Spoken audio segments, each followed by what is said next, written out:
ay murit lañu yoo xam ne sëñ Tuubaa rek lañu yaakaar tey moom lañu yaakaar ëllëg wóolu ak gëm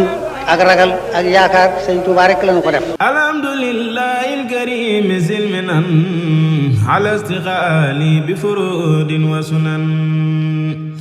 alhamdulillahi alkarim silminan ala istiqaali bi furudin. fi ànd ak waa daara ji ñëw visiter ziyaare si exposition bi nga xam ne commission scientifique bi moo ko doon def ci jëmmalaat liggéeyu Sëriñ Abdou Lahad Mbacké. sëñ Youssou ginnaaw bi nga xoolee dégg li nga xam ne dégg nga ko ci jëf joo xamante ni yaakaar naa ne xam nga ko lool ndax mën naa ne képp kuy liggéey ngir yaatal njàngalem Sëriñ Abdou Lahad Mbacké yéen la ciy jàppale ndax yéen da ngeen a bokk ci formation yi nga xamante ni maanaam produit yi nga xamante ni ci production Sëriñ Abdou Lahad Mbacké kon war ngeen a mën a am lu ngeen jàngat ci dund ak liggéey Sëriñ Abdou Lahad Mbacké waaye nag li nga xam ne balaloon nañ ko fii ci exposition bi nga xam ne commission bi Serigne Sidi dénk lépp lu jëm ci scientifique u màggal gi ngeen ñu taxaw ci loolu lañ bëggoon a xam dëgg-dëgg lan moo ciy say réaction ak lan nga ñuy dolliwaat ci Serigne Abdou Lahad Mbacké mi nga xam ne yaakaar naa ne xam ngeen ko bu wér a wér. jërëjëf ñu ngi feeñal sunu mbégte ak tamit di yeesalaat sunu taalibe ndax Serigne Abdou Lahad Mbacké nun sant ko moom lott nañ ci waaye xam ngiñ ko xam moo indi kerse gi nga xam ne moo tax ma ne noo ngi yeesalaat sunu taalibe di toroxlu waaye liñ fi fekk nag lii rek moo am solo ndax fekk nañ fi jëf ndax yàlla suñu borom ab jaam lu mu lott ci sant ko it sañ naa jël léppam jébbal ko ba noppi it di toroxlu gi mooy mottali moo tax suñu borom mooy mottali say jëf li ma gis fii na yaatu ci kër yi ndax sëñ Tuubaa ku bëgg a yéemu ci mbiram sëñ Tuubaa du ko ñu xam xaaban maqaami an siwal baaxil xadim xam kon suñu borom moom rek moo xam kuy sëriñ bi waaye nag sëriñ bi boo ci bëggee xam dara njabootam ngi doy nañ ci kon tey ji bu ñëwee fekk fi exposition ci sëñ Abdou Lahad ñuy wane lii ñuy wane ndaw ñi di ko gis mag ñi di ko gis góor ñi di ko gis soxna ñi di ko gis ñun am nañ lu tax ñu war a am jom am nañ koo xamante buñ ko xoolee dañ ñu ñee waaye du ñee kenn loolu moom mooy Sëriñ Abdou Lahad koo xam ne suñu bàyyee xel mooy kan dañuy xam suñu bopp te suñu borom nee na boo xamee sa bopp rek xam yàlla suñu borom loolu kon defe naa man damay sant commission bi te it di wax ne ñun duñu benn kuréel bu beru ne le yéen ngeen nekk ni dañoo bokk benn liggéey toolub Sëñ Tuubaa yaatu ba nga xam ne kenn mënu koo matale kon kenn ku ci ne di xool sa morom di ko naw ñuy nawante di bëggante kenn ku ci ne boo gisee sa morom doo ko gëmee loolu mooy li dox sama diggante ñi nga xam ne ñoom Sëñ Abdou Lahad Jaxate ak ñi mu ko àndal ñëpp ci wàllu liggéey bi di leen sant tey feddiliwaat suñu kóllëre suñu diggante ak yéen sëñ Sidi nag siyaare nañ ko ndokkeel nañ ko ñaanal nañ ko mu yàgg fi loolu te wér lii nga xamante ne mooy jóg jéego yi ñu jóg sañu ñu fay wax ju yàgg ndax bis la boo xam ne yoonu murid gépp ko bokk waaye lislaam gépp ko bokkin ndax koo xam ne jàngale na bay jàngale ne ku gis sa mbokkum jullit nga di ko sikkal na nga xam ne diw murid la diw xaadir la diw tiijaan la mi ngi mel ni ñett ñu bokk ndey ak bàyyi kii xees kii ñuul ko xeereer kii xeereer kenn mënu caa tam kenn ba ñu ragal ko ñeme la loolu moo ko daan jàngale loolu boo ko xoolee kon da nga xam ne bis bi kon bisub lislaam gépp la te lislaam suñu boolee suñu bopp rek yàlla amul xol waaye day jël xolu jullit yi def ko muy xolam su ko defee lijjanti lépp yéwén jërë ngeen jëf wasalaamaaleykum. mu ñëw ñaari baat rek ñu fàttaliku waat Serigne Atou Diagne rahmatullahi alayhi mu doon ko am taxawaay lool ci diggam ak Serigne Abdou Lahad ñu ñëwaat ci rek ay kàddu yu néew rek ci diggam ak liggéeyu Serigne Abdou Lahad bi. waaw loolu lu ko mat la ndax bi ma siyaaree sëñ Sidi rek duggaat ci salle bi xoolaat fii nga xamante ne daan nañ ko fi fekk ma romb fi nga xamante ne itam wax dëgg yàlla jox nañu fa café ba tey ndeysaan Baye Baara Ndiaye yàlla na yàlla suñu borom dolli ci moom yërmande ak xéewal daanu ko indil ak mag yi kër gi yëpp rek kon defe naa dinaa wax ne Sëñ Atou moom Sëñ Abdou Lahad moo doon léppam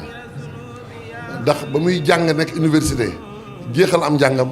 jox boppam Sëñ Abdou Lahad Sëñ Abdou Lahad daf koo defal taweetu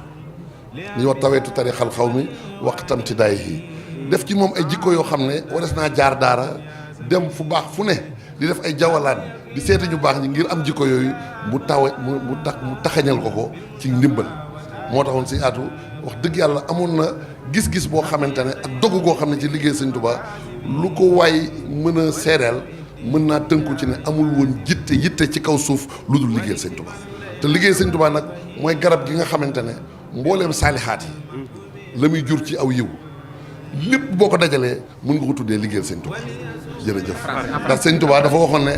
akramanil ilmu maal amali as-saalihaati sahal yi kamaal yi ñu tënk ko rek en français. ok donc au nom de toute l'organisation Hizbut Tarqiyyah nous sommes venus avec humilité mais avec détermination pour nous joindre à l'honorable famille de Cheikh Abdoul Ahad Mbacké et aux disciples pour venir vivifier ce jour. La vivification, c'est à travers la lecture du Saint-Coran.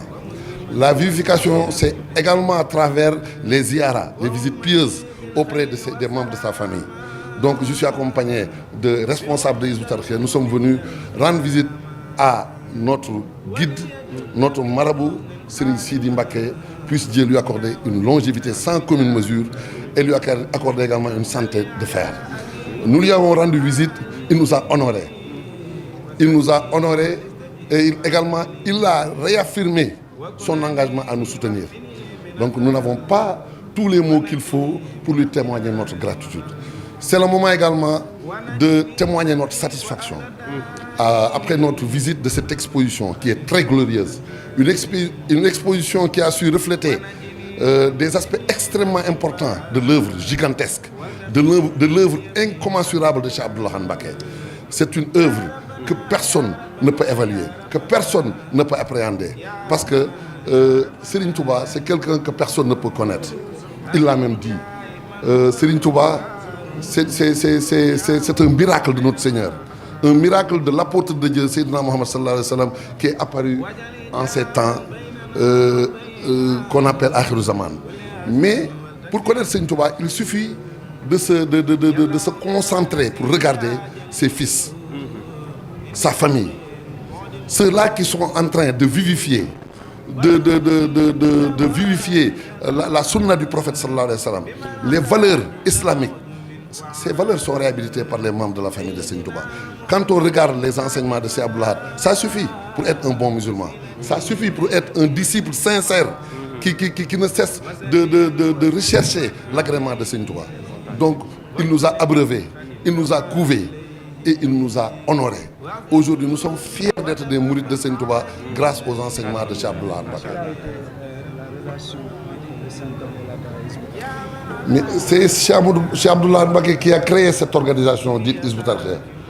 On l'appelait auparavant Daïra des étudiants mourides, mais nous sommes nés en 1975 avec son agrément. C'est lui qui nous a couvés, qui nous a encadrés, qui nous a aidés, qui nous a enseigné les enseignements de Serigne Touba, qui nous a également soutenus. Parce que le chemin, la voie était tumultueuse, c'était pas facile. Mais lui, il a toujours su nous aider à braver toutes les difficultés pour savoir que quand on s'engage dans la voie de la quête de l'agrément de Dieu, il faut que sa foi soit toujours une foi très solide. Il ne faut jamais trébucher. Il ne faut jamais regarder à gauche ou à droite. Il faut seulement se concentrer sur le service de Cheikh Ahmadou Bamba Khadimou Rassoul. Donc, je vais terminer par dire quelques mots sur Cheikh Abdoul Ahad avec notre défunt responsable moral, Serigne Atou Diagne,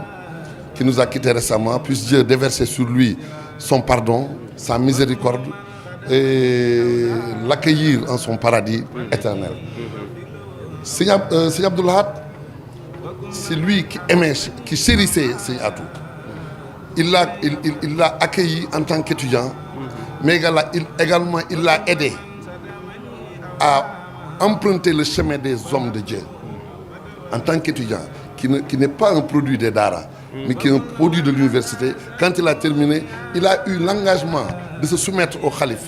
de lui témoigner allégeance, mais également de lui donner son intégralité. Mais après, le calife a accepté cet acte d'allégeance, mais il l'a soutenu, il l'a accompagné, mais également il l'a aidé à parcourir un chemin qui n'était pas évident. Serigne Atou, finalement, après les grâces reçues de Cheikh Abdoul Ahad, on pensait que c'est quelqu'un qui était un illuminé, qui est sorti des grandes daras du mouridisme. mais c'est Serigne Abdou Lahad. Avec les enseignements de Serigne Abdou Lahad, on surpasse ses pairs. Donc nous sommes sortis de cette exposition très honorés. Nous prions pour toute la commission. Nous renouvelons également notre allégeance envers Serigne Touba, mais également nous prions pour Serigne Sidi, Ibn Cheikh Abdou Lahad, pour que Dieu lui accorde une longévité sans commune mesure. Donc je vais terminer par quelques mots en souhaitant également que Cheikh Mouhamadoul Mountakha, qui est à la tête de la communauté et qui est le premier héritier de Cheikh Abdou Lahad aujourd'hui, que Dieu l'assiste afin qu'il achève sa mission dans la splendeur, dans le succès éclatant au service de l'islam tout entier. ay murit lañu yoo xam ne Sëñ Tuubaa rek lañu yaakaar tey moom lañu yaakaar ëllëg wóolu ak gëm ak ragal ak yaakaar Sëñ Tuubaa rek lañu ko def